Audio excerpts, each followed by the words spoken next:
बिस्मिल्लाहिर्रहमानिर्रहीम। मैं डॉक्टर ज़ीशान, आप देख रहे हैं हमारा यूट्यूब चैनल।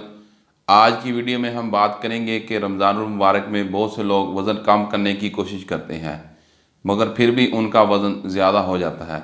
ऐसा क्यों होता है? अगर आप हमारे चैनल पर नए हैं तो चैनल को सब्सक्राइब कर लें और बेल आइकन को ज़रूर प्रेस कर लें ताकि जो भी नई वीडियो आए उसका नोटिफिकेशन आप तक ज़रूर पहुँचे। और अगर आपने हमारा चैनल सब्सक्राइब कर लिया है तो इस वीडियो को लास्ट तक ज़रूर देखें। बहुत से लोग अनहेल्दी फूड और ज़्यादा खुराक खाते हैं जिसकी वजह से उनका वज़न ज़्यादा बढ़ जाता है और वो वज़न कम करने की नाकाम कोशिश करते रहते हैं कि वज़न कम करने का कोई भी डाइट प्लान आज से शुरू करेंगे, कल से शुरू करेंगे। ऐसा करते हैं उनको महीनों गुजर जाते हैं और वो कोई भी डाइट प्लान शुरू नहीं कर पाते। जैसा कि अब रमज़ानुल मुबारक का महीना है और रोज़ा रखने की वजह से 13 से 14 घंटे भूखा और प्यासा रहना पड़ता है। तो ऐसे अफराद जो वज़न कम करना चाहते हैं तो ये महीना उनके लिए बेहतरीन मौका है। और बहुत से लोग इस महीने में वज़न कम करने की भी कोशिश करते हैं मगर फिर भी उनका वज़न कम होने की बजाय ज़्यादा बढ़ने लगता है। ऐसा क्यों होता है? ऐसा सहरी और अफ्तारी में खाई जाने वाली खुराक की वजह से होता है, क्योंकि सहरी में बहुत से लोग पराठा और ज़्यादा चिकनाई वाली खुराक खाते हैं और अफ्तारी में तो एक लंबा चौड़ा दस्तरखान बिछा होता है जिस पे चटपटे मसालेदार चीज़ें पड़ी होती हैं और अफ्तारी के वक्त बहुत से लोग इसको पेट भर कर खाते हैं और पूरा दिन भूखा और प्यासा रहने की वजह से बॉडी में जो फैट और ग्लूकोज का लेवल कम हुआ होता है ये चीज़ें खाने की वजह से वो लेवल पूरा आ जाता है और वज़न कम होने की बजाय बढ़ने लगता है। अब सवाल ये पैदा होता है कि रमज़ानुल मुबारक में वज़न कम कैसे करें?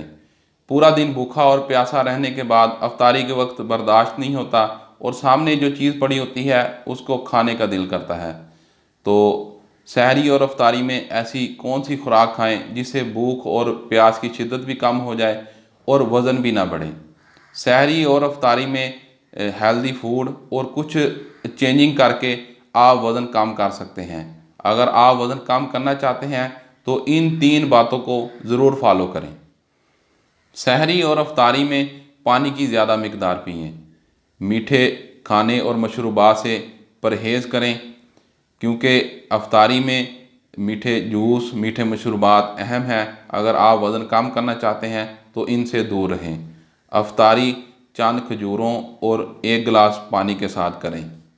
रमज़ानुल मुबारक के दौरान बहुत से लोग एक्सरसाइज पर गौर नहीं करते और रोज़ा रखने के बाद कोई भी मेहनत मशक्क़त वाला काम नहीं करते जिसकी वजह से बॉडी में फ़ैट जमा होने लगती है। अब आप ये सोच रहे होंगे कि रोज़ा रखने की वजह से पहले ही बॉडी में एनर्जी लेवल कम हो जाता है तो एक्सरसाइज कब करें? इसका आसान हल है कि सहरी से 1 घंटा पहले और अफ्तारी से 2 से 3 घंटे बाद एक्सरसाइज ज़रूर करें। ऐसा करने से आप रमज़ानुल मुबारक में 10 से 15 किलो वज़न कम कर सकते हैं।